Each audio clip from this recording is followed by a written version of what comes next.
Shalom,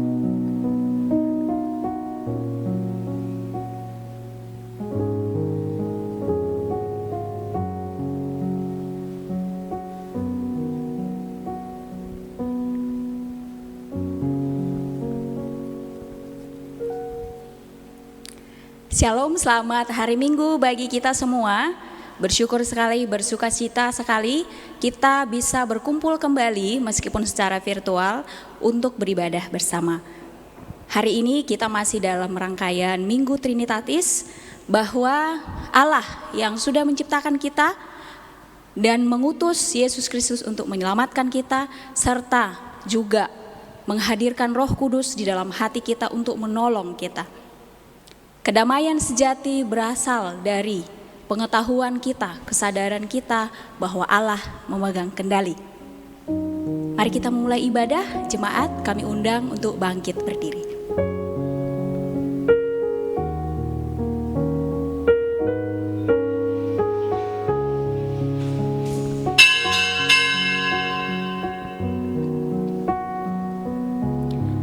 Segala puji, hormat, juga syukur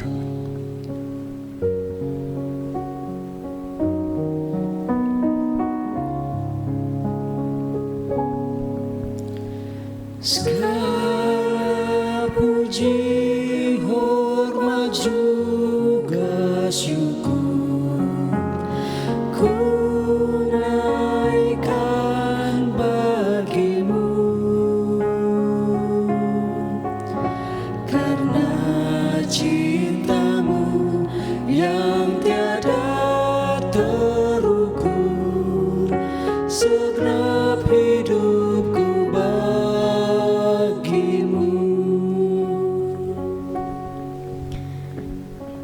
Puji-pujian karena kemurahan Tuhan. Puji-pujian dari Daud.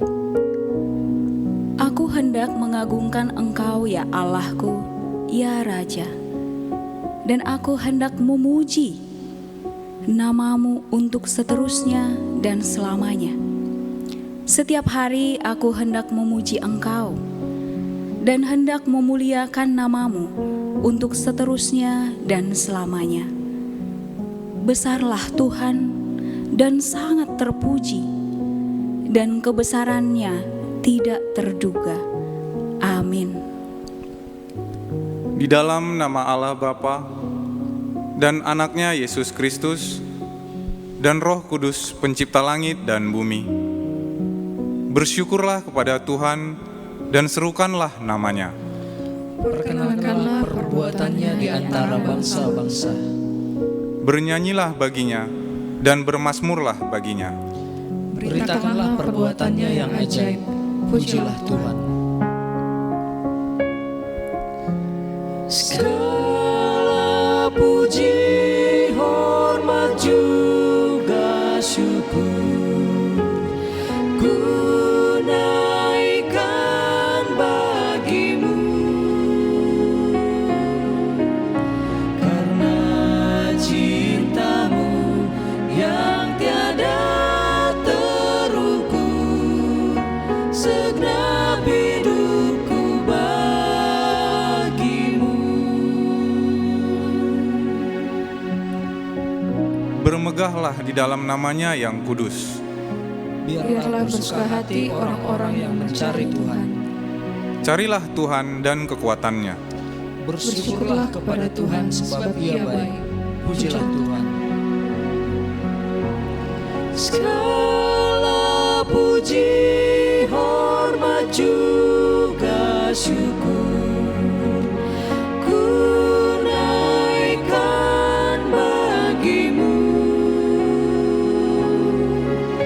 karena cintamu yang tiada terukur segenap hidupku bagimu.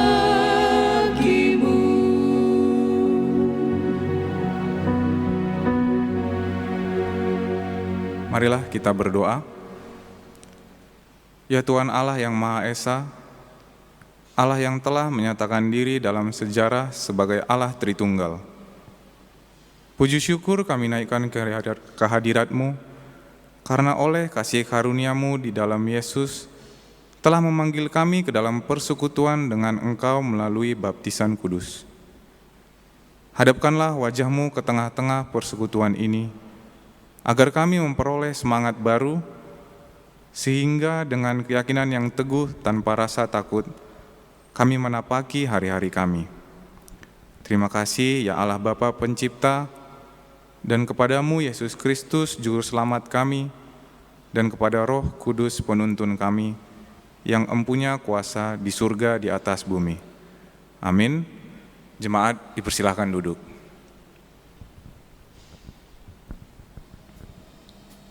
Semakin besar pengetahuan dan pengenalan kita akan Allah, semakin juga kita mampu memuji-muji Dia di tengah-tengah badai dalam hidup kita. Kita naikkan puji-pujian kita bernyanyi, Allah hadir bagi kita, hendak memberi berkat.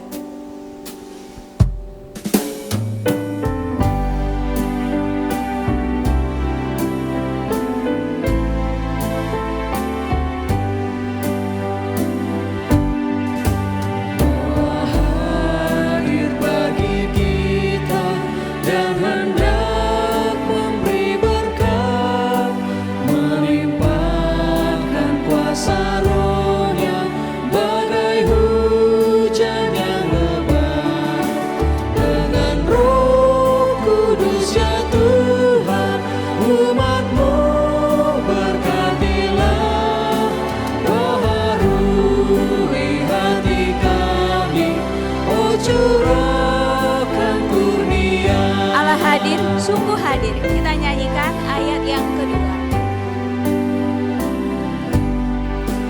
Allah hadir, sungguh hadir di jemaatnya yang kudus. Biar kasih kurnia-Nya menyegarkan kita terus.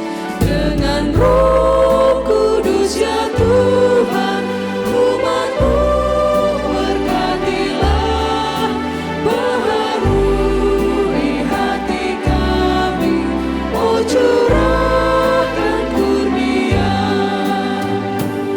Allah hadir, oh percaya dan berdoa padanya, agar kita dikobarkan oleh kasih yang menyala.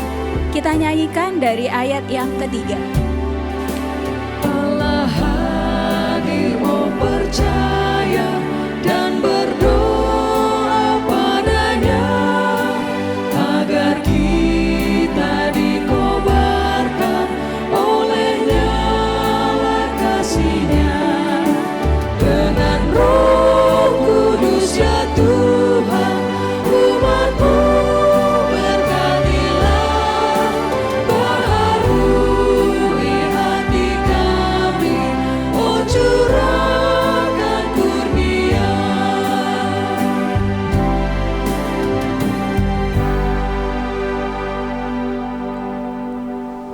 Jemaat diundang berdiri. Di hadapan Allah yang Maha Tinggi, marilah kita mengakui dosa dan pelanggaran kita. Bapa Sorgawi, Engkau berfirman agar kami percaya akan Yesus Kristus Putra-Mu, dan agar kami saling mengasihi sesuai dengan perintah-Mu yang diberikan kepada Kristus kepada kami. Dalam terang firman-Mu kami mengaku bahwa mulut bibir kami selalu mengaku percaya kepada Yesus, mengasihi Yesus dan mengasihi sesama kami. Tetapi sering pengakuan kami tidak nyata dalam perbuatan kami. Tuhan Maha Pengasih, ampunilah kami, kasihanilah kami.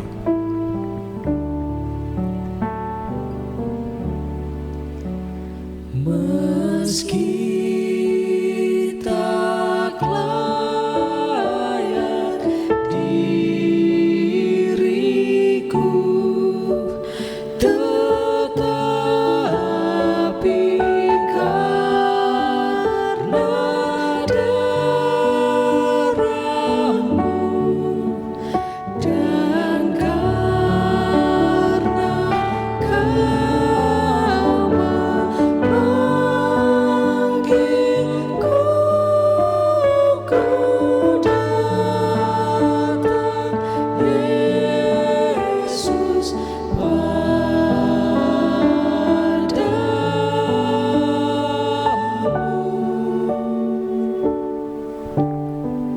Firman-Mu mengingatkan kami agar selalu berjalan di jalan-Mu dan hidup dalam kebenaran-Mu. Dalam terang firman-Mu kami mengaku bahwa kami sering berjalan di jalan yang tidak hidup dalam kebenaran-Mu. Tuhan Maha Pengasih, ampunilah kami, kasihanilah kami. Meski tak layak diriku, tetapi karena darah-Mu dan karena Kau memanggilku, ku datang, Yesus, padamu.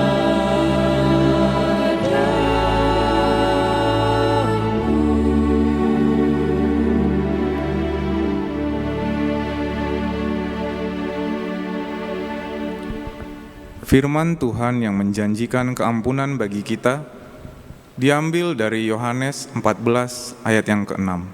Firman-Nya, kata Yesus kepadanya, "Akulah jalan dan kebenaran dan hidup. Tidak ada seorang pun yang datang kepada Bapa kalau tidak melalui Aku."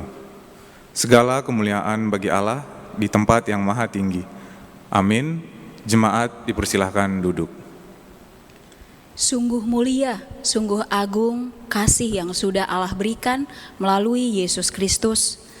Mari kita naikkan puji-pujian kita bernyanyi, "Agunglah kasih Allahku, tiada yang setaranya."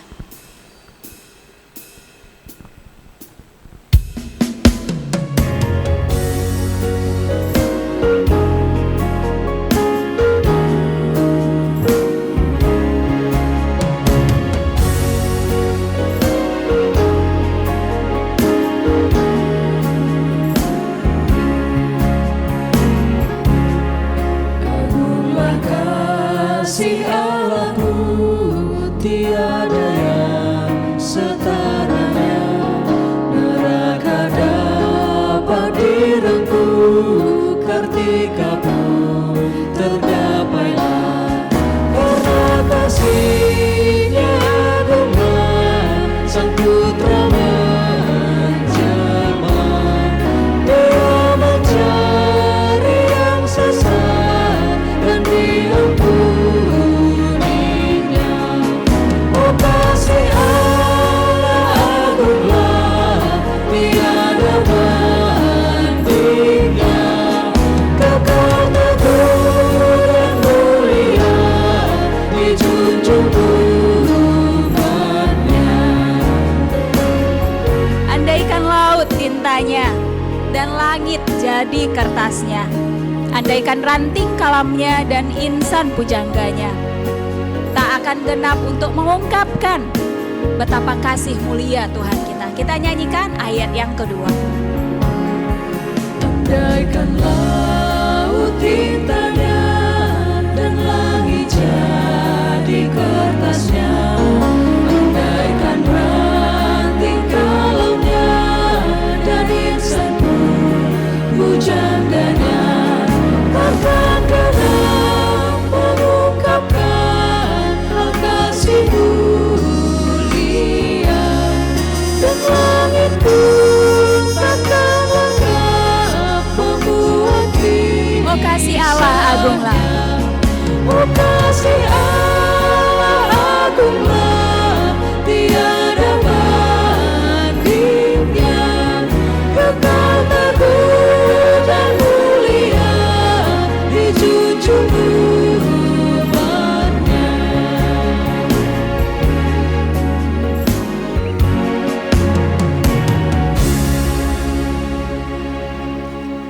Jemaat diundang berdiri.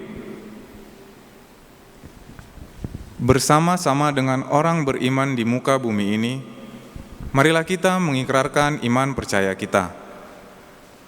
Aku percaya kepada Allah Bapa yang Maha Kuasa, Khalik langit dan bumi, dan kepada Yesus Kristus, anaknya yang tunggal Tuhan kita, yang dikandung daripada Roh Kudus, lahir dari anak darah Maria, yang menderita di bawah pemerintahan Pontius Pilatus, disalibkan, mati dan dikuburkan, turun ke dalam kerajaan maut.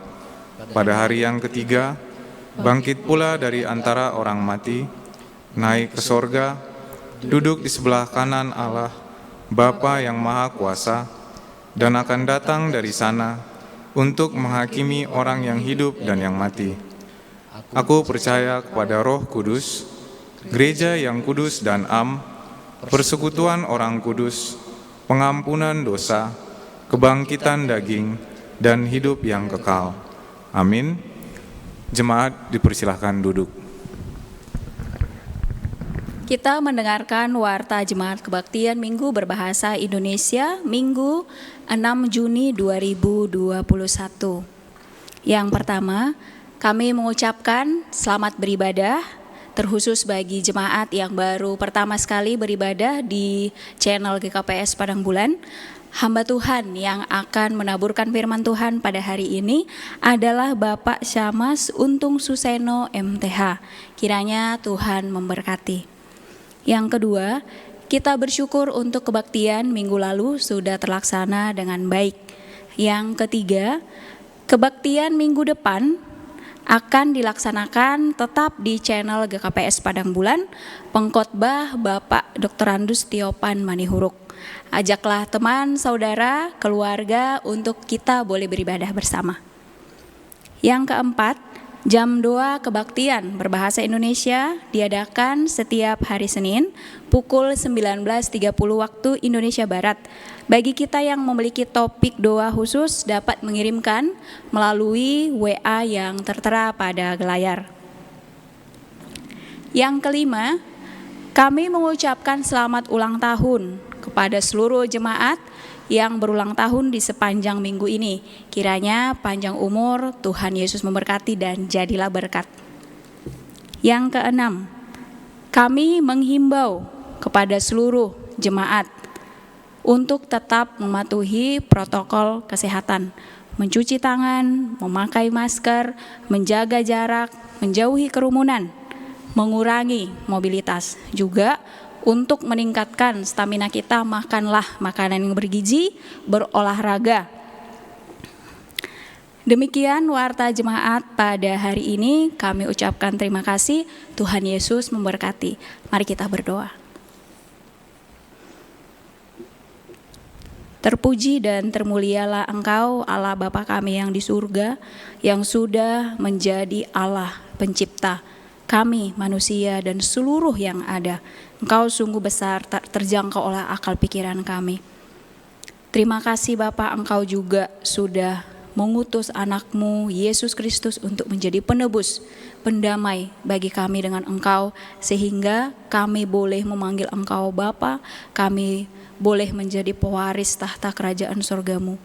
Terima kasih juga ya Tuhan ketika Engkau mengutus Roh Kudus ke dalam hati kami orang-orang yang percaya untuk boleh menuntun, menolong, membimbing, memimpin kami, orang-orang yang percaya kepadamu untuk terus hidup di dalam perintah-Mu, menyenangkan hati Tuhan.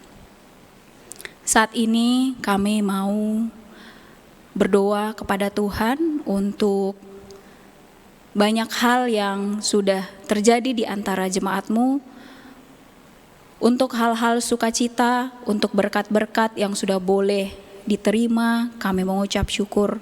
Bahkan untuk kerinduan-kerinduan di masa yang akan datang, kami percaya dengan iman bahwa Tuhan akan menjawab sesuai dengan waktu dan cara Tuhan. Ajar kami untuk beriman. Bapa, kami juga mau berdoa kepada Tuhan untuk seluruh ibadah dimanapun berada pada hari ini. Apakah itu online, apakah itu offline, bisa berkumpul. Kiranya semuanya itu boleh membuat jemaat-Mu semakin mengenal Tuhan, semakin mendalami isi hati Tuhan, sehingga itu memampukan kami untuk kuat dalam menjalani hari-hari. Untuk firman-Mu yang akan ditaburkan sebentar lagi oleh hamba-Mu, kiranya Tuhan yang memberkati beliau boleh menyampaikan dalam kata-kata yang sederhana dan mampu diserap oleh jemaat Tuhan. Melalui Roh Kudus bekerja untuk memberikan hamba anak-anak-Mu pengertian akan isi hati Tuhan, sehingga itu menolong kami dalam menjalani hari-hari.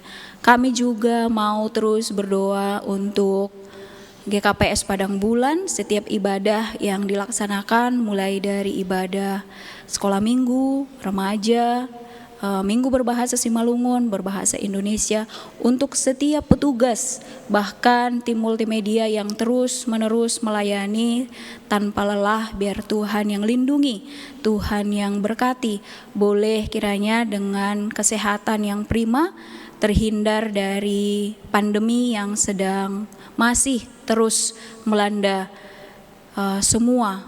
seluruh dunia ya Bapa. Kami rindu Tuhan yang menolong kami melihat bahwa masa-masa sulit adalah masa-masa di mana kami akan dibentuk semakin kuat. Kami juga mau berdoa untuk setiap pelaksanaan vaksinasi dimanapun berada, terkhusus di negara kami. Tuhan yang tolong untuk setiap para medis, bahkan juga untuk setiap masyarakat boleh memberikan diri, tidak takut, tidak khawatir untuk divaksin, sehingga ini mengurangi resiko terkena atau mengurangi dampak dari jikalau kami entah siapapun yang terkena COVID-19 ini ya Tuhan, supaya kiranya boleh dalam waktu yang tidak lama lagi kami bisa semua beraktivitas normal. Ya Bapa, kami mau bawa seluruh pergumulan jemaat-Mu apapun itu, terkhusus bagi yang sedang dirawat di rumah sakit atau di rumah, yang sedang isolasi mandiri atau yang sedang isolasi di rumah sakit. Tuhan yang tolong, Tuhan yang kuatkan, Tuhan yang teguhkan, supaya boleh melalui masa-masa sulit di dalam berpengharapan dan memandang kepada Tuhan. Kami mohon ampun untuk dosa dan kesalahan kami, pelanggaran kami. Tuhan, tolonglah kami supaya hari lepas hari kami bisa semakin menjadi anak-Mu yang takut, yang semakin baik, yang semakin sempurna. Terima kasih Bapa, terimalah doa kami ini dalam nama anak-Mu Tuhan Yesus Kristus, Juru Selamat kami yang hidup. Amin. Kita mengumpulkan persembahan. Tibalah saatnya kita memberi persembahan kepada Tuhan. Nats yang menuntun kita untuk memberi persembahan diambil dari 2 Korintus pasal yang ke-9 ayat yang ke-6 sampai ayat yang ke-7. Demikian firman Tuhan. Camkanlah ini, orang yang menabur sedikit akan menuai sedikit juga, dan orang yang menabur banyak akan menuai banyak juga.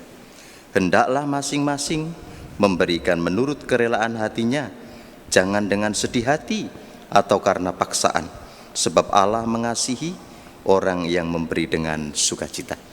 Mari kita memberi yang terbaik kepada Tuhan. Kita kumpulkan persembahan, kita terus bernyanyi, hidup kita yang benar haruslah mengucap syukur.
Roh Kudus berkuasalah di dalam hidupku. Kita nyanyikan ayat yang kedua.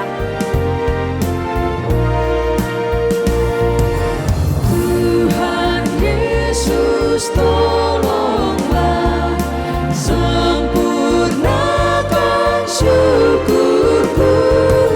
Roh Kudus berkuasalah di dalam hidupku. Dalam susah pun senang, dalam segala hal aku bermazmur dan ucap syukur, itu kehendaknya.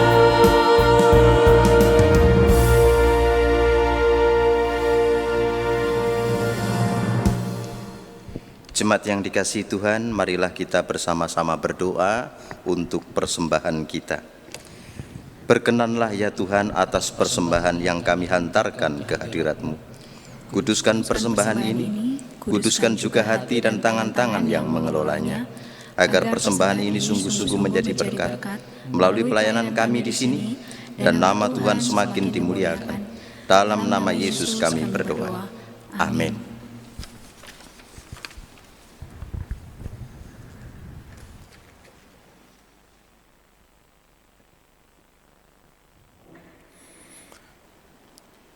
Pembacaan firman hari ini diambil dari Kejadian 3, ayat yang pertama sampai dengan ayat yang ke-7.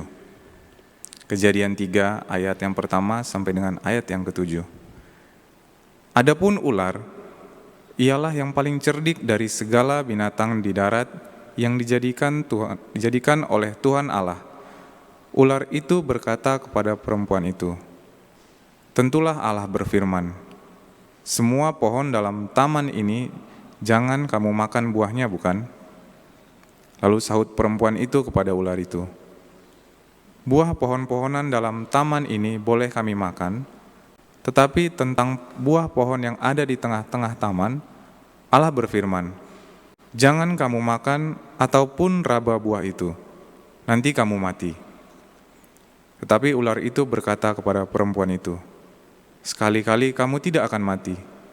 Tetapi Allah mengetahui bahwa pada waktu kamu memakannya, matamu akan terbuka, dan kamu akan menjadi seperti Allah, tahu tentang yang baik dan yang jahat."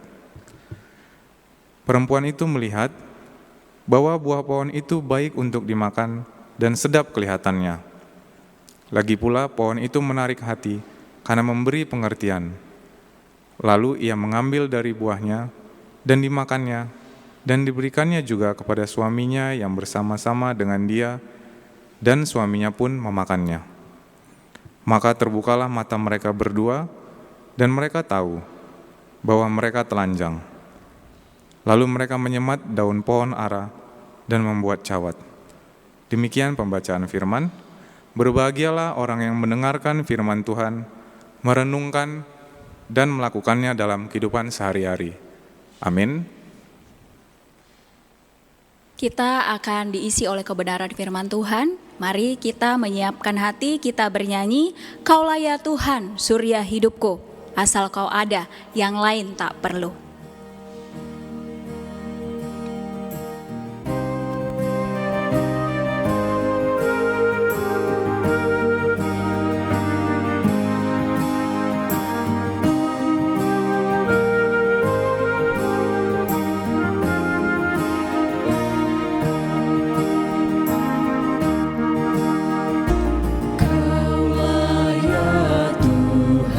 Surya hidupku,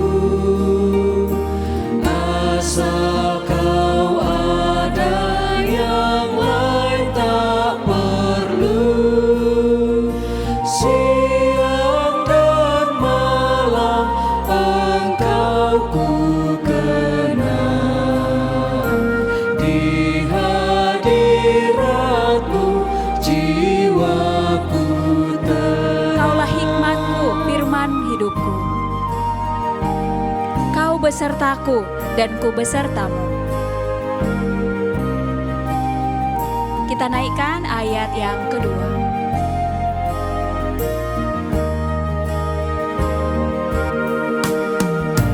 Kaulah hikmatku,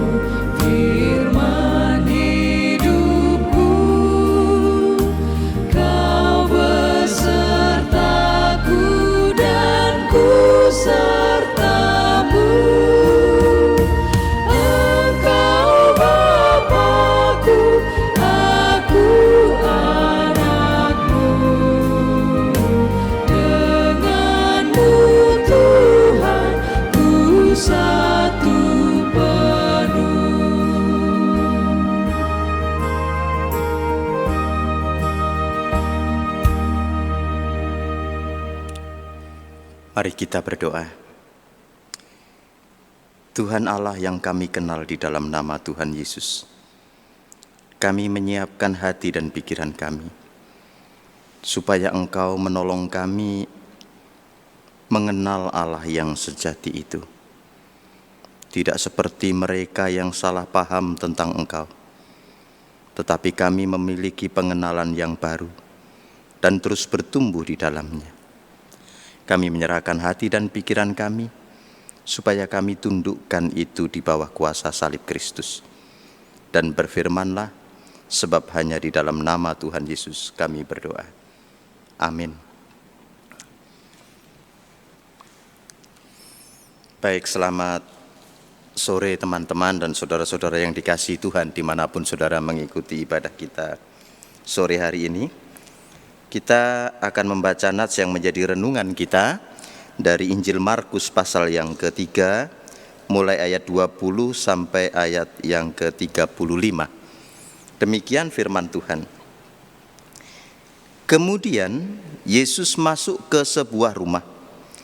Maka datanglah orang banyak berkerumun pula, sehingga makan pun mereka tidak dapat. Waktu kaum keluarganya mendengar hal itu, mereka datang hendak mengambil dia, sebab kata mereka, ia tidak waras lagi. Dan ahli-ahli Taurat yang datang dari Yerusalem berkata, ia kerasukan Baal-Zebul, dan dengan penghulu setan ia mengusir setan. Yesus memanggil mereka, lalu berkata kepada mereka dalam perumpamaan, bagaimana iblis dapat mengusir iblis? Kalau suatu kerajaan terpecah-pecah, kerajaan itu tidak dapat bertahan. Dan jika suatu rumah tangga terpecah-pecah, rumah tangga itu tidak dapat bertahan. Demikianlah juga kalau iblis berontak melawan dirinya sendiri, dan kalau ia terbagi-bagi, ia tidak dapat bertahan, melainkan sudahlah tiba kesudahannya. Ayat 27. Tetapi tidak seorang pun dapat memasuki rumah seorang yang kuat untuk merampas harta bendanya, apabila tidak diikatnya dahulu orang kuat itu. Sesudah itu barulah dapat ia merampok rumah itu. Aku berkata kepadamu, sesungguhnya semua dosa dan hujat anak-anak manusia akan diampuni, ya, semua hujat yang mereka ucapkan. Tetapi apabila seorang menghujat Roh Kudus, ia tidak dapat ampun selama-lamanya, melainkan bersalah karena berbuat dosa kekal. Ia berkata demikian karena mereka katakan bahwa ia kerasukan roh jahat. Lalu datanglah ibu dan saudara-saudara Yesus. Sementara mereka berdiri di luar, mereka menyuruh orang memanggil dia. Ada orang banyak duduk mengelilingi dia. Mereka berkata kepadanya, lihat, ibu dan saudara-saudaramu ada di luar dan berusaha menemui engkau. Jawab Yesus kepada mereka, siapakah ibuku dan siapa saudara-saudaraku? Ia melihat kepada orang-orang yang duduk di sekelilingnya itu dan berkata, ini ibuku dan saudara-saudaraku. Barang siapa melakukan kehendak Allah, dialah saudaraku laki-laki, dialah saudaraku perempuan, dialah ibuku. Amin. Jadi saudara-saudara yang dikasihi Tuhan, ayat-ayat ini panjang sekali dan saya akan menjelaskan sedikit untuk menjadi latar belakangnya. Perhatikan dulu ayat 20. Kemudian Yesus masuk ke sebuah rumah, maka datanglah orang banyak berkerumun pula, sehingga makan pun mereka tidak dapat. Sebetulnya bukan makan dalam pengertian nasi, tetapi selembar roti pun tak bisa mereka makan. Begitu terjemahannya yang asli ya. Sehingga mereka sangat sibuk sekali. Ini situasi yang terjadi di Kapernaum. Kapernaum itu adalah daerah yang menjadi basis pelayanan Yesus pertama-tama di Perjanjian Baru, yang kemudian di sana ia melakukan banyak sekali perkara-perkara besar. Misalkan di dalam Markus pasal 1 ayat 21 sampai ayat 28, Yesus menyembuhkan seorang muda yang kerasukan. Misalkan di dalam Markus 1 ayat 29 sampai 34, Yesus itu kemudian berkhotbah dan menyembuhkan banyak orang di keluarganya Petrus. Lalu kemudian ia berkeliling di Markus pasal 1 ayat 35 sampai 39, dan banyak sekali orang yang kemudian disembuhkannya. Jadi kemudian di Markus 2 misalnya, ayat 1 sampai ayat yang ke-12, Yesus baru saja menyembuhkan orang lumpuh. Bahkan di Markus pasal 3 ayat 11, maka di sana dikatakan setan-setan pun takut mendengar nama Yesus. Sekarang nama Yesus menjadi begitu populer di Kapernaum. Bahkan sekarang keluarganya mendengar bahwa Yesus yang adalah bagian dari keluarga Yusuf dan Maria menjadi orang yang sangat terkenal. Lalu kemudian keluarganya itu mulai salah paham. Dan saudara perhatikan di ayat 21, waktu kaum keluarganya mendengar hal itu. Ini ayat yang ke-21 ya. Ayat yang ke-21 saya ulang, waktu kaum keluarganya mendengar hal itu, mereka datang dan mengambil dia. Sebab kata mereka, ia tidak waras lagi. Jadi dalam pikiran para murid, dalam pikiran keluarganya Yesus, sekarang Yesus sudah tidak waras lagi. Dan saudara itu boleh saja nanti cek di bagian-bagian yang lain, karena apa yang dikatakan di dalam Markus pasal 3 ayat 21 itu juga dikatakan di dalam bagian yang lain. Misalkan kalau saudara membaca Yohanes pasal 7 ayat yang ke-5, maka di Yohanes itu dikatakan bahwa saudara-saudara Yesus sendiri pun tidak percaya kepada Yesus. Bahkan menganggap Yesus ini aneh. Yesus ini sudah gila. Yesus ini sudah kerasukan setan. Sebetulnya terjemahan gila dan kerasukan setan sama saja. Nah, itu salah paham pertama dari pihak keluarga. Lalu saudara coba lihat dari bagian berikutnya, yaitu ayat 22. Dan ahli-ahli Taurat yang turun dari Yerusalem, karena Kapernaum di bawah, Yerusalem di atas, maka mendengar nama Yesus yang sekarang begitu tenar, bukan hanya keluarganya yang cari Yesus. Sekarang bahkan orang-orang Yahudi yang disebut ahli-ahli Taurat dan mereka orang-orang Farisi, mereka sekarang turun dari Yerusalem untuk memberi kepada Yesus penghakiman. Lalu perhatikan ayat 22, ahli-ahli Taurat itu berkata, ia kerasukan Baalzebul. Lalu kemudian dia berkata, penghulu setan, dengan penghulu setan ia mengusir setan. Coba perhatikan, ada 3 kelompok orang di sini. Kelompok yang pertama adalah kelompok orang banyak yang menerima mujizat Yesus dengan begitu luar biasa. Lalu kelompok kedua adalah kelompok keluarga Yesus, yang sekarang mereka disebut menganggap Yesus gila. Yesus itu mempermalukan keluarga. Yesus itu merusak nama baik keluarga. Dan Yesus itu membuat keluarga sekarang pusing, karena Yesus bikin masalah di berbagai kota dan di berbagai kampung di sekitar Kapernaum pada waktu itu. Lalu juga perhatikan apa yang menjadi kesalahpahaman berikutnya. Ketika orang-orang Farisi, para ahli Taurat, scribe dan Parisian, yang kemudian berkata, orang ini bisa mengusir setan, pasti pakai kuasa Baalzebul, kuasa pangerannya setan. Jadi ini adalah kesalahpahaman yang sangat-sangat teologis, atau biasa disebut sebagai theological fallacy, kesalahan teologis. Lalu kemudian Yesus mulai menjelaskan pertama-tama kepada orang Farisi dan orang-orang Saduki. Dan coba perhatikan ayat yang ke-23. Ayat 23, lalu kemudian bunyinya begini. Yesus memanggil mereka lalu berkata kepada mereka dalam perumpamaan yang pertama itu adalah, kalau suatu kerajaan terpecah-pecah, kerajaan itu tidak dapat bertahan. Lalu perumpamaan yang kedua, jika suatu rumah tangga terpecah-pecah, rumah tangga itu tidak dapat bertahan. Tapi kemudian Yesus itu menyisipkan sebuah pertanyaan yang mau mengoreksi theological fallacy tadi, kesalahan teologis tadi. Ia kemudian berkata di ayat yang ke-23 tadi, bagaimana iblis dapat mengusir iblis? Tidak mungkin iblis mengusir iblis. Maka kemudian dia menjelaskan itu dengan parabola atau parabolik atau perumpamaan. Perumpamaan pertama tentang kerajaan, perumpamaan kedua tentang keluarga. Dan dia berkata, baik di dalam kerajaan maupun di dalam keluarga, kalau terjadi disunity secara spiritual, maka ini adalah ujung dari kehancuran. Ini akhir dari perjalanan setan itu. Dan setan sudah hampir dikalahkan. Pasti habis itu bubar kerajaannya kalau mereka saling menyerang. Inilah kesalahan yang pertama yang seringkali menjadi kesalahan kita, orang-orang yang percaya kepada Tuhan. Sama seperti scribe, sama seperti Farisian. Orang-orang itu melihat Tuhan Yesus melakukan banyak mujizat. Perkara-perkara besar dibuat oleh Yesus. Tetapi mereka itu punya pemahaman yang salah, bahwa dia berpikir datangnya kekuatan besar itu bukan dari Tuhan, datangnya pasti dari setan. Lalu coba perhatikan apa yang dilakukan Yesus.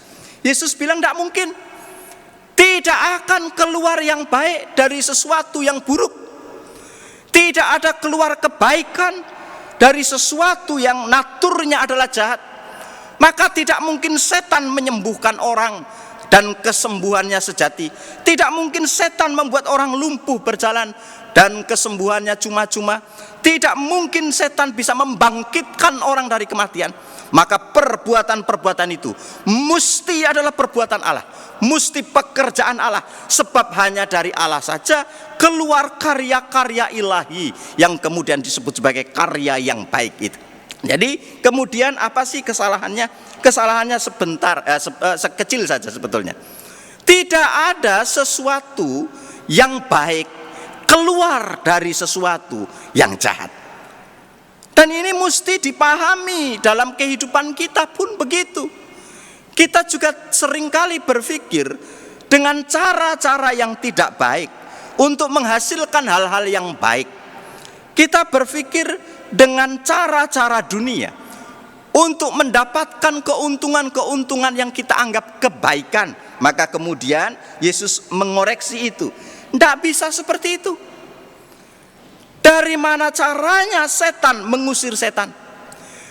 Maka terjadi disunity, ketidakharmonian di dalam relasi antara sesama setan itu dalam keluarga maupun di dalam kerajaan itu. Dan kemudian dia berkata, ini loh kerajaan Allah. Kerajaan Allah itu selalu harmoni, selalu unity, selalu satu. Ini pekerjaan-pekerjaan Allah yang kemudian akan menghasilkan kebaikan-kebaikan yang sejati. Jadi demikianlah saudara dan saya mesti berpikir seperti yang Yesus itu pikir. Jangan seperti yang orang-orang Farisi itu pikir, bahwa sesuatu yang baik bisa saja caranya tidak baik. Gak bisa. Karena Yesus berkata, sesuatu yang baik mesti didatangkan dari sesuatu yang naturnya benar, yaitu Allah sendiri. Nah, saya tidak tahu apa yang sedang saudara alami, dan kemudian saudara itu melakukan yang saudara anggap baik, saudara anggap benar, saudara anggap ini bagian dari kehidupannya kerajaan Allah. Tetapi dengan cara-cara dunia dan cara-cara yang tidak benar, yang kemudian Yesus itu tegur, tidak mungkin. Kalau kamu hidup di dalam kerajaan Allah, tidak mungkin ada disharmoni, tidak mungkin ada disunity. Yang ada adalah harmoni dan kesatuan antara prinsip-prinsip Allah dan kehidupan sehari-hari. Tidak ada beda satu dengan yang lain. Nah, saudara yang dikasihi Tuhan, bagian-bagian ini bisa saja menjadi detail untuk hidup saudara masing-masing ya. Tetapi saya coba akan baca lanjut dulu kayak 27, lalu itu jadi bagian perenungan kita. Ayat 27 katanya gini. Tetapi tidak seorang pun dapat memasuki rumah seorang yang kuat untuk merampas harta bendanya. Rumah itu ya kerajaannya setan, orang yang kuat itu ya setan itu. Lalu kemudian Yesus, tidak mungkin ada yang bisa masuk ke dalam kerajaannya setan. Kenapa? Karena setan akan defend their territory. Mereka pasti akan pertahankan teritorialnya mereka. Tapi ada caranya. Orang kuat itu mesti diikat dulu, baru seluruh yang ada menjadi miliknya itu dirampas dari dia. Nah, ini kan perkara kerajaan Allah, bahwa ketika nanti Yesus bangkit dari kematian, maka setan itu sudah diikat sekalipun eksistensinya masih ada dan masih punya kuasa. Lalu orang-orang yang menjadi tawanannya, mereka yang percaya kepada si jahat, yang mengikuti jalan si jahat, oleh berita Injil dirampas dari setan itu, dan mereka kemudian percaya kepada Yesus.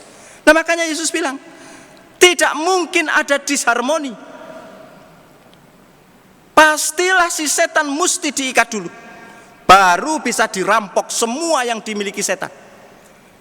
Demikian juga di dalam kehidupan saudara dan saya. Tidak mungkin kita itu menghasilkan hal-hal yang benar kalau yang berkuasa dalam diri kita itu adalah masa lalu kita, kehidupan kita di luar Tuhan, atau bahkan jalan-jalan si jahat. Kalau itu tidak dirampas, diikat dulu, dilumpuhkan dulu, lalu kita baru menghidupi sebuah kehidupan yang baru. Dan tidak akan bisa.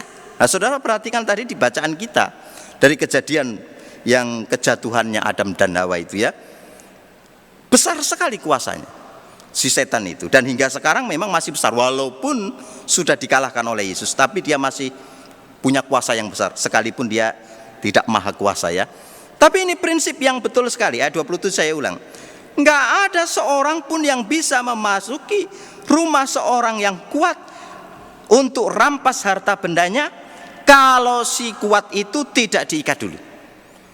Tidak mungkin Tuhan itu dan kerajaannya menghasilkan buah-buah kehidupan dalam diri saudara jika si jahat dan cara pikir si jahat itu tidak dirampas dulu dari tidak dilumpuhkan dulu dari saudara, dan saudara dirampas bagi Allah. Nah, begitu loh.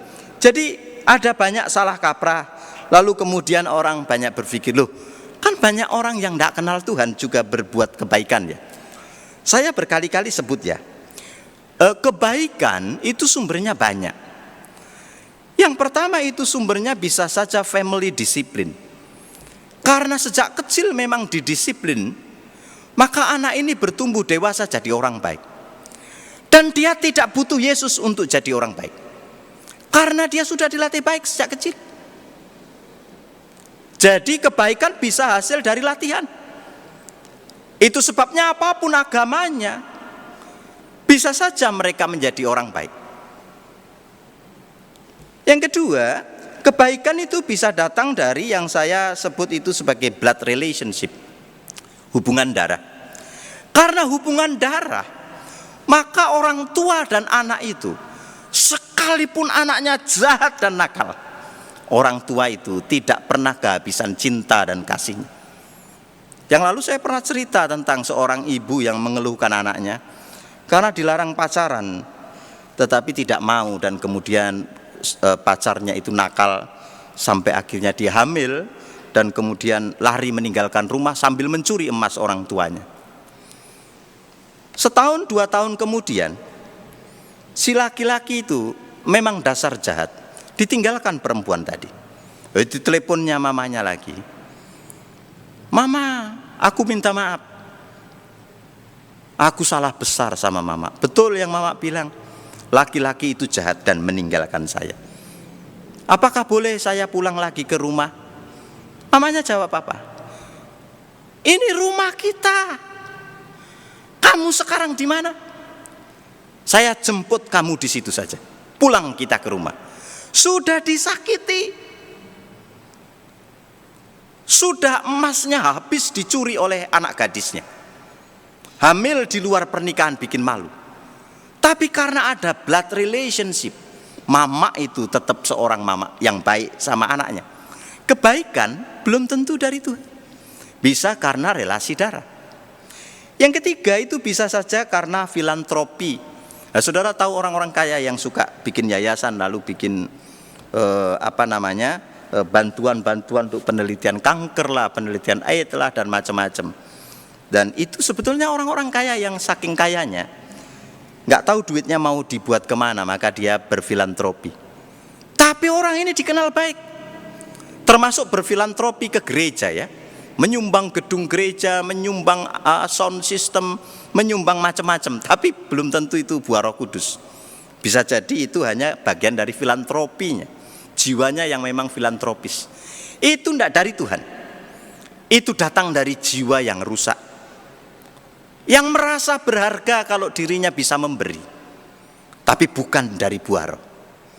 Dan yang terakhir itu bisa saja dari altruisme, orang yang rela ngirit, hemat, pelit sekali untuk dirinya demi dibagikan sama orang lain. Apa itu tidak orang baik? Orang baik. Bahkan 1 Korintus 13 berkata, ada orang yang rela mati dibakar demi orang lain. But without love, tapi tanpa kasih, tidak ada gunanya. Jadi ada orang yang rela mati dibakar untuk orang lain, tapi itu bukan kasih, itu bukan buah Roh. Nah, saya mau mengatakan apa sih sebetulnya? Ayat-ayat tadi bicara tentang theological fallacy, kesalahan teologis. Orang berpikir saya bisa melakukan apapun dengan cara yang saya mau dan hasilnya baik. Lalu Tuhan bilang, enggak, tidak mungkin sesuatu yang baik keluar dari sesuatu yang buruk. Tidak mungkin dari hidupmu keluar kebaikan yang adalah buah Roh kalau setan dan kuasanya tidak dilumpuhkan dulu dari dalam hidupmu. Sama seperti di dalam dirinya orang-orang Farisi itu. Masa kamu tidak bisa lihat ini pekerjaan Tuhan? Masa kamu tidak ngerti membangkitkan orang mati itu pekerjaan Allah? Maka kamu itu akan mengalami dosa yang kekal. Ya, perhatikan ya, itu ayat yang kedua, fallacy yang kedua, kesalahan yang kedua. Aku berkata kepadamu, sesungguhnya semua dosa dan hujat anak-anak manusia akan diampuni. Ya, semua hujat yang mereka ucapkan. Ayat 29. Tetapi apabila seseorang menghujat Roh Kudus, ia tidak mendapat ampun selama-lamanya, melainkan bersalah karena berbuat dosa kekal. Nah, perhatikan ini ayat yang sulit sekali ya, dan ini sudah banyak sekali dibicarakan sebetulnya apa sih yang terjadi di situ sehingga Yesus itu berkata ada dosa yang tidak diampuni. Coba perhatikan baik-baik. Kalau saudara misalkan baca Yohanes 16 ayat yang ke-8, maka Yohanes 16 ayat yang ke-8 itu berkata, dan kalau ia datang, maksudnya Parakletos atau Roh Kudus, ia akan mengisapkan dunia akan dosa. Menginsapkan itu apa? Apakah membuat dunia itu nangis begitu? Lalu kemudian dia itu berguling-guling dan kemudian kepada Allah ngaku bahwa saya orang yang berdosa? Bukan itu. Ternyata menginsafkan itu artinya menelanjangi, mempertontonkan keberdosaan dunia ini. Supaya apa?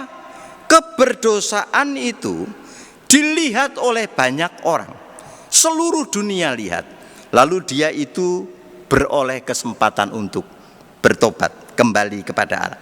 Lalu perhatikan ayat yang ke-28. Sesungguhnya semua dosa dan hujat anak-anak manusia akan diampuni. Semua hujat kepada anak manusia. Lalu ayat 29. Tetapi kalau menghujat Roh Kudus, apa itu menghujat Roh Kudus? Kita mesti balik lagi ke Yohanes tadi, pekerjaan Roh. Pekerjaan Roh adalah membuat dunia yang unbelief ini jadi ngaku bahwa dia itu berdosa. Maka kalau begitu, dosa ini bicara tentang unbelief, tidak percaya. Dan saya tadi sudah baca apa yang terjadi dengan Yesus dan keluarganya. Keluarganya Yesus itu tidak percaya bahwa Yesus adalah Mesias. Orang-orang Farisi ini juga tidak percaya, bahkan mengatakan yang kamu lakukan itu pasti pekerjaan setan. Maka ini kemudian bisa disimpulkan, unbelief, tidak percaya. Kalau tidak percaya kepada Allah, maka tidak ada pengampunan. Dan ini bukan suatu dosa, tapi suatu keadaan. Ini bukan sebuah perbuatan dosa dalam sebuah tindakan, tapi ini adalah sebuah natur keberdosaan yang selalu unbelief, tidak percaya. Jadi kalau begitu, inilah kesalahan mereka yang kedua. Mereka berpikir aku adalah keturunannya Abraham, Ishak dan Yakub. Karena keturunan Abraham, Ishak dan Yakub, maka kami tidak perlu percaya samamu, sebab kami menantikan sesuatu yang lain yang belum datang. Lalu Yesus berkata, kamu salah, akulah yang dinubuatkan oleh para nabi itu, akulah yang kalian tunggu-tunggu itu. Tetapi kalau kamu tetap tidak percaya, maka kamu tidak akan mengalami pengampunan selama-lamanya. Lalu bagaimana dengan orang-orang Israel zaman sekarang? Saudara nanti baca sendiri ya, saya tidak cukup waktu menerangkannya. Tetapi ini masalah unbelief, bukan tindakan dosa. Ini masalah status. Ini masalah natur dari manusia yang tidak percaya. Dan ini menjadi kesimpulan sederhana bahwa tidak ada pengampunan kecuali percaya. Maka percaya, beriman kepada Yesus. Dari sanalah awal mula anugerah dicurahkan. Sekalipun Agustinus menjelaskan tentang anugerah diberikan paketnya bertahap. Ada yang pertama namanya inisiatif grace. Tuhan berinisiatif untuk apa? Menyentuh hati saudara dan menyiapkan hatimu untuk ketika dengar Roh Kudus hati kita itu ditelanjangi. Dengar firman hati kita ditelanjangi oleh Roh dan kita itu ready untuk percaya. Jadi semata-mata percaya pun karena anugerah, karena inisiatif grace yang Tuhan taruh dalam diri kita. Ya, tadi saya ulang ya. Falsi yang kedua, jangan kamu berpikir karena engkau itu keturunannya orang Kristen, orang tuamu sudah Kristen, bahkan banyak sekali pekerjaannya untuk gereja dan sumbangannya. Kalau engkau berpikir dengan itu engkau akan ketemu dengan Allah, maka ini adalah theological fallacy yang kedua. Kesalahan teologis yang kedua. You wrong, kamu salah. Hanya dengan iman kepada Yesus kamu akan melihat kerajaan Allah itu. Dan kerajaan Allah itu hanya bisa disaksikan, dimiliki oleh mereka yang beriman kepada Yesus itu. Orang-orang Yahudi itu berpikir, saya keturunannya Abraham, Bapa orang beriman, kami keturunan Ishak dan Yakub, dan kami tidak perlu lagi yang lain, kami sudah cukup. Tuhan bilang, you salah, itu saja tidak cukup. Jadi saudara-saudara, sekali lagi ini penting untuk saudara-saudara karena ini pelajaran dasar bagi kita semua. Saudara tidak perlu berpikir bahwa saudara itu berjasa kepada Tuhan, punya banyak sekali pengorbanan kepada Tuhan, karena itu tidak akan membawamu ke surga. Hanya kelahiran baru di dalam Yesus Kristus. By faith engkau akan diselamatkan. Jangan sampai salah. Lalu yang terakhir, perhatikan. Setelah ngomong dalam perumpamaan, lalu Yesus masuk ke rumah. Memang ini ada ditulis di dalam kitab suci juga, bahwa rupanya kalau mau ngomong sama orang-orang yang tidak percaya, Yesus itu selalu ngomong dalam sebuah perumpamaan, supaya mereka itu nggak ngerti juga. Tetapi kalau ngomong kepada murid-muridnya, lalu Yesus itu ngomong personal kepada mereka. Dari lihat ayat 31. Lalu datanglah ibu dan saudara-saudara Yesus, sementara mereka berdiri di luar, mereka menyuruh orang memanggil dia. Ada orang banyak duduk mengelilingi dia, mereka berkata kepadanya, lihat ibu dan saudara-saudaramu ada di luar dan berusaha menemui engkau. Ini kesalahan yang ketiga. Yesus kemudian jawab Yesus kepada mereka, siapa ibuku? Siapa saudara-saudaraku? Sekali lagi saudara, ini tentang kerajaan Allah. Bahwa di dalam kerajaan Allah rupanya ada banyak sekali kesalahpahaman bagi kita. Seperti orang Farisi, seperti orang-orang ahli-ahli Taurat tadi. mereka salah mengandalkan keturunan, mengandalkan sudah dibaptis, mengandalkan sudah angkat sidi. Mereka pikir bisa ke surga. Yesus bilang, no, only by faith, only by grace through faith, hanya melalui anugerah oleh iman kamu diselamatkan. Tapi yang ketiga, sorry, ada batuk saya, belum begitu fit. Yang ketiga itu adalah tentang relasi. Mereka itu kemudian berpikir bahwa dalam kerajaan Allah, relasi orang tua dan anak, relasi abang dan kakak, dan lain sebagainya, itu tidak mengalami perubahan. Nah, saudara coba baca khotbah-khotbah Yesus, lalu khotbah Yesus itu akan bikin kita bingung. Sebab Yesus itu pernah ngomong, jangan pikir aku datang untuk membawa damai. Aku datang bawa pedang untuk memisahkan anak dari orang tuanya, suami dari istrinya, menantu dari mertuanya, dan lain sebagainya. Loh, kok Yesus seperti itu ya? Lalu saudara baca lagi ayat ini, ayat 33 ini. Ini sekarang mamanya datang loh, kok dia kurang ajar ya? Katanya ayat 33, siapa ibuku dan siapa saudara-saudaraku? Makanya orang waktu itu bilang, oh Yesus ini sudah gila. Pasti dia ini kerasukan setan. Sama saudaranya pun tidak ingat lagi. Lalu ayat 34, ia melihat kepada orang-orang yang duduk di sekelilingnya itu dan berkata, ini ibuku, ini saudaraku. Barang siapa melakukan kehendak Allah. Nah, saudara garis bawahi kata itu. Barang siapa melakukan kehendak Allah, dialah saudaraku laki-laki, dialah saudaraku perempuan, dialah ibuku. Jadi kalau begitu di dalam kerajaan Allah, sistem relasi dan priority berubah.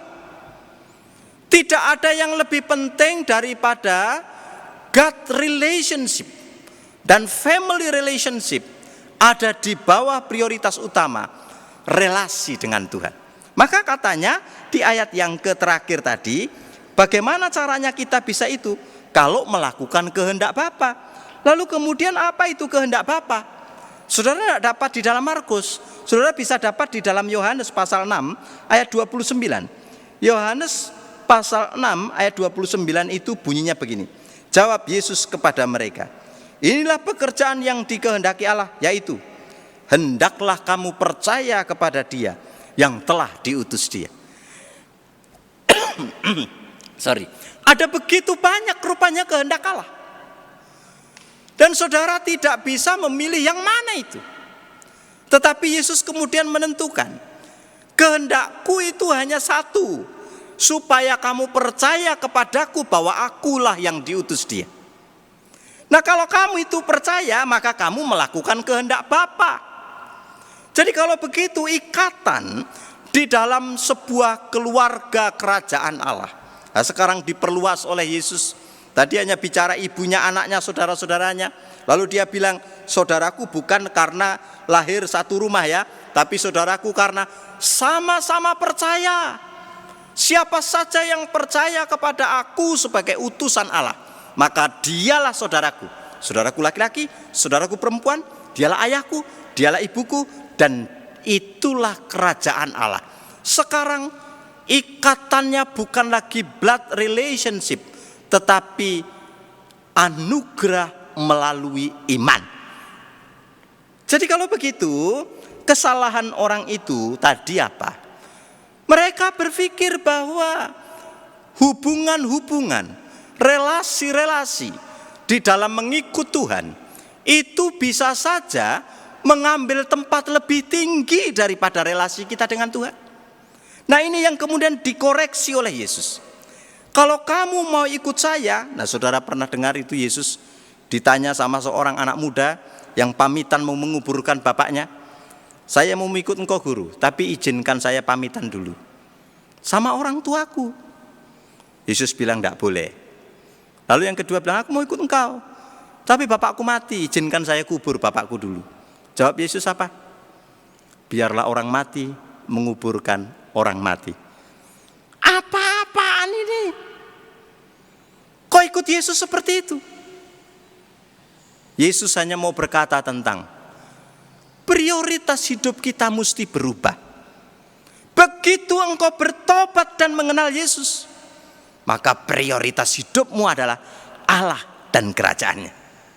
Karir apa penting? Penting. Tetapi karir tidak lebih penting daripada Tuhan. Suami apa tidak penting? Penting. Tapi kalau gara-gara menikah kamu meninggalkan Tuhan, lebih baik kamu tidak menikah dan ikut Tuhan. Anak-anak apakah tidak penting? Keluarga punya anak penting. Tapi kalau gara-gara ingin punya anak itu dan kamu menggunakan cara-cara yang tidak benar, lebih baik Anda tidak punya keturunan dan mengikut Tuhan. Sembuh dari sakit apa tidak penting? Penting. Tetapi kalau karena sakitmu engkau jatuh dalam dosa, lebih baik engkau tidak sembuh dan mengalami kesembuhan permanen di dalam Tuhan. Diubahkan oleh Tuhan dengan tubuh yang baru kelak. Apakah harta benda tidak penting? Penting. Karena tidak ada penolakan akan kekayaan. Tetapi gara-gara ingin kaya engkau menggunakan segala cara, maka engkau sedang tidak memprioritaskan Tuhan dalam hidup. Dan Anda salah. Ini theological fallacy yang kelihatannya itu sepele, tetapi sering kita alami. Kita selalu mementingkan hal-hal yang tidak penting dan melupakan hal-hal yang dasar, yaitu Allah sendiri.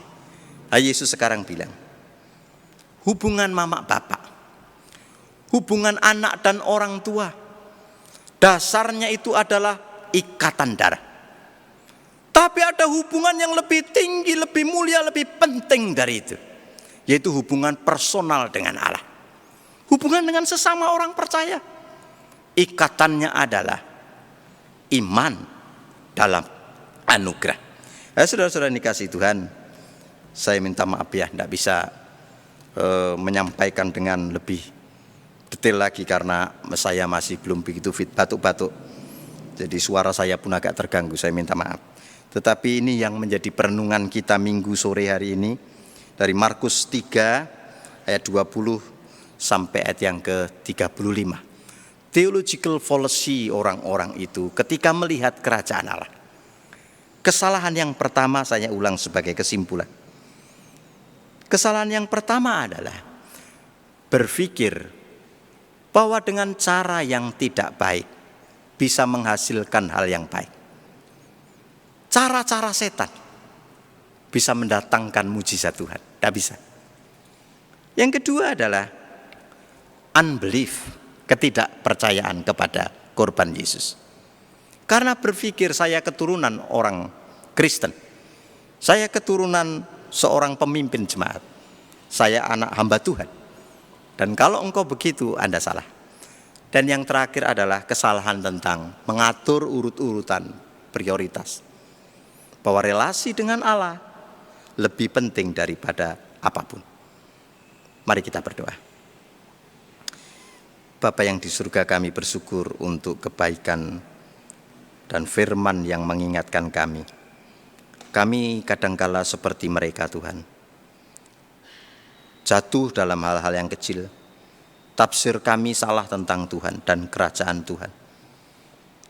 Karena itu ampuni kami Tuhan, supaya kami betul-betul mengikut Engkau dengan sungguh.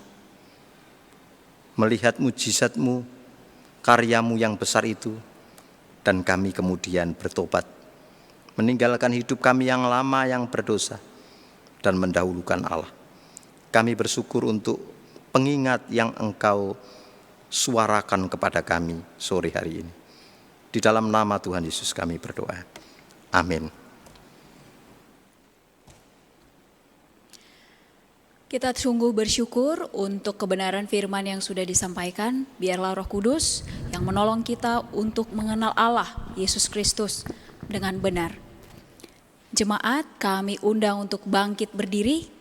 Kita menyanyikan sebagai komitmen kita bernyanyi, lawanlah godaan, selalu bertekun. Tiap kemenangan, kau tambah teguh.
Yesus tiada bercela.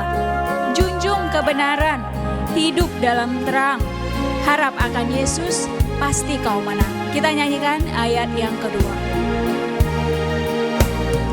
Tinggalkan yang jahat, dosa dicegah, tindakanmu tulus, tiada bercela. Junjung kebenaran, hidup dalam terang. Harap akan Yesus, pasti kau menang. Mintalah pada Tuhan agar kau dikuatkan. Ia beri pertolongan, pastilah kau menang.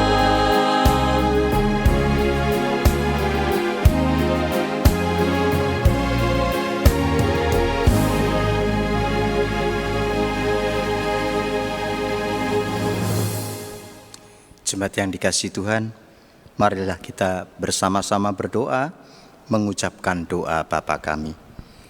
Bapa kami yang di surga, dikuduskanlah namamu, datanglah kerajaanmu, jadilah kehendak-Mu di bumi seperti di surga. Berikanlah kami pada hari ini makanan kami yang secukupnya, dan ampunlah kami akan kesalahan kami, seperti kami juga mengampuni orang yang bersalah kepada kami. Dan janganlah membawa kami ke dalam pencobaan, tetapi lepaskanlah kami daripada yang jahat. Karena Engkaulah yang punya kerajaan dan kuasa Dan kemuliaan sampai selama-lamanya. Amin. Pulanglah dengan damai sejahtera dan terimalah berkat Tuhan. Turunlah kiranya anugerah, kasih karunia dan damai sejahtera dari Allah Bapa Tuhan kita dalam persekutuannya dengan Roh Kudus dan di dalam nama Putranya yang tunggal, Tuhan kita Yesus Kristus. Kiranya damai sejahtera itu menjagai, memelihara hati dan pikiran kita mulai saat ini sampai selama-lamanya. Amin.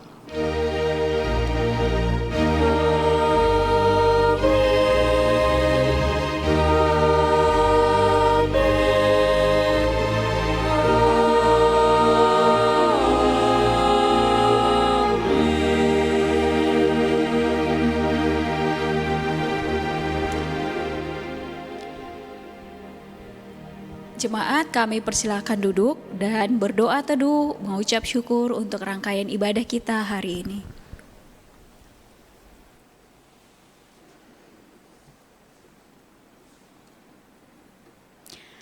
Amin. Jemaat dipersilakan duduk kembali. Kita bernyanyi lagu kita yang terakhir sebelum kita menyelesaikan ibadah ini.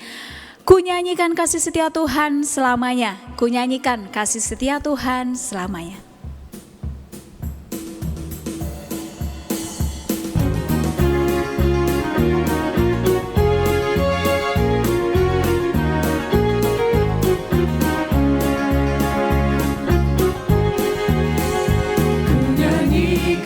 Kasih setia Tuhan selamanya, selamanya. Ku nyanyikan kasih setia Tuhan selamanya, ku nyanyikan selamanya. Ku tuturkan tak jemu kasih setiamu Tuhan, ku tuturkan tak jemu kasih setiamu turun-temurun. Ku nyanyikan kasih setia Tuhan selamanya, selamanya. Ku nyanyikan kasih setia Tuhan selamanya, ku nyanyikan selamanya.